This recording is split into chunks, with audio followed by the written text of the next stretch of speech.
Buenos días con todos. El día de hoy les vamos a presentar el procesamiento de la información, análisis e interpretación, conclusiones y recomendaciones. Los integrantes son Leonardo Canga, Paola Chamorro, Gisela Isa, Jennifer Musso, Carolina Ponce y Pablo Ruiz. Métodos y técnicas para el procesamiento de la información. Comprende el procesar datos obtenidos de la población objeto de estudio. Tiene como finalidad el generar resultados según los objetivos planteados en la investigación.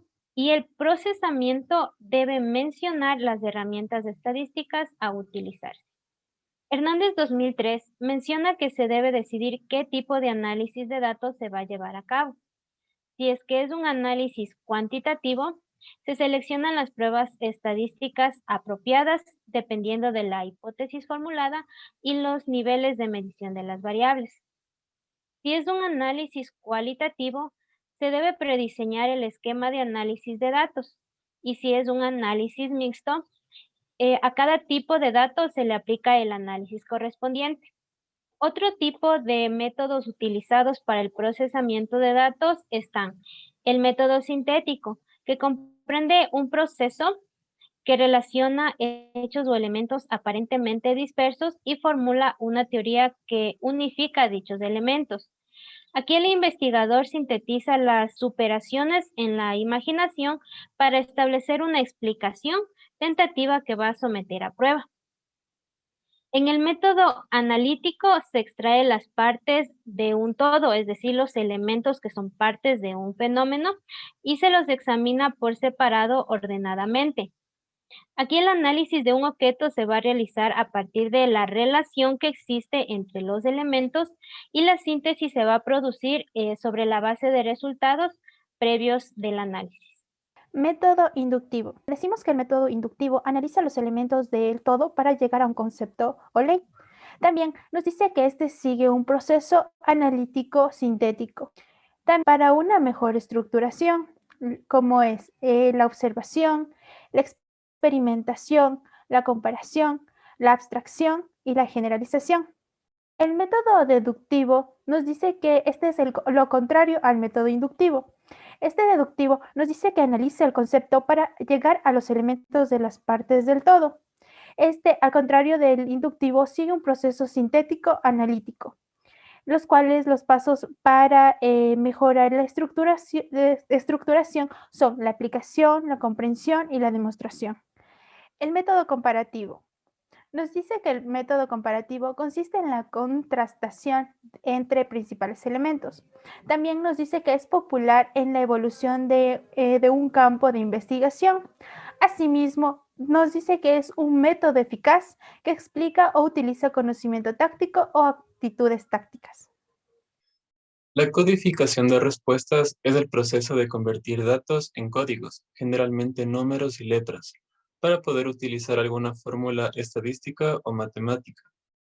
Los valores registrados en los instrumentos aplicados, como cuestionarios, encuestas, escalas de actitudes, entre otras, se codifican en un archivo o matriz de un programa computarizado estadístico, por ejemplo, Excel o SPSS de IBM. El procesamiento de los datos se refiere a todo el proceso que sigue un investigador desde la recolección de los datos hasta la presentación de los mismos en forma resumida. Tiene básicamente tres etapas, las cuales son recolección y entrada, procesamiento y presentación. El procesamiento de los datos por medio de programas informáticos representan una ventaja en el tiempo, en dinero y en espacio, además que arrojan resultados inmediatos. Finalmente, la interpretación significa descomponer un todo en sus partes constitutivas para un examen más minucioso. Es la etapa de la investigación en la que se tiene que realizar inferencias válidas y confiables en el contexto del que se haya obtenido los datos. Además, es una descripción que se utiliza frecuencias, hilos estadísticos de centralización y dispersión. Además, se caracteriza la muestra estudiada en función de las variables del proyecto. Conclusiones y recomendaciones. Primero, conclusiones. Las conclusiones son reflexiones que se realizan al final de la investigación realizada. Es importante redactarlas, ya que constituye la última parte de la investigación. Contiene los elementos necesarios y suficientes para aclarar los resultados y refleja el cumplimiento o no de los objetivos. Para redactarlo, primero, se realiza una conclusión por cada objetivo específico, la extensión mínima de un párrafo para verificar el cumplimiento y saber de los resultados. 2. No incluir información que no se haya desarrollado en la investigación, es decir, no redactar temas nuevos. Tercero, redactar un párrafo introductorio o de contextualización para dar una idea general al lector del tema que se está tratando y, a continuación de aquello, redactar de manera clara el resto de conclusiones. Cuarto, extensión moderada. Para redactar las conclusiones se necesita entre 1 y 4 páginas, es decir, no ser tan extensas para evitar desarrollar un capítulo nuevo. Objetivos de las conclusiones. Aportar nueva información relevante sobre el tema, reflexionar sobre la relevancia del problema que se trató, transmitir experiencias personales del investigador y aportar aprendizajes al investigador y al lector. Tipos de conclusiones. Las primeras, lógicas o formales. Se desprenden de las premisas que se presentaron en la investigación. Se comprueban por cualquier método y el razonamiento es formal y deductivo. Segundo, personales. Se aportan o se ven influenciadas por la subjetividad del investigador. Estas conclusiones personales deben ser válidas y comprobables. Tercero, teóricas, es decir, aportan nuevos conocimientos para que estos se construyan a futuro o en nuevas investigaciones. Además, aportan ciertas reflexiones al investigador. Cuarto, de resumen, basadas en los argumentos previamente presentados o que se desarrollaron durante la investigación. Es una recapitulación de las ideas generales presentadas. Recomendaciones. Las recomendaciones constituyen un ítem que va de la mano con las conclusiones de la investigación y estas deben estar redactadas sin hacer distinción una de la otra. El objetivo de las recomendaciones es colaborar con ideas complementarias a la investigación original. En este apartado, el investigador condensa aquellas sugerencias que se originaron durante el proceso de realización del estudio y que no se incluyeron como parte final en la investigación.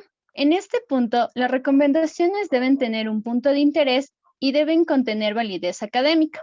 Para redactarlas, se sugiere la siguiente clasificación. Desde el punto de vista metodológico, estas recomendaciones tienen que ver con dejar abierta la posibilidad de que en estudios posteriores se aborde el tema tratado en su trabajo empleando metodologías diferentes y además otros instrumentos. 2.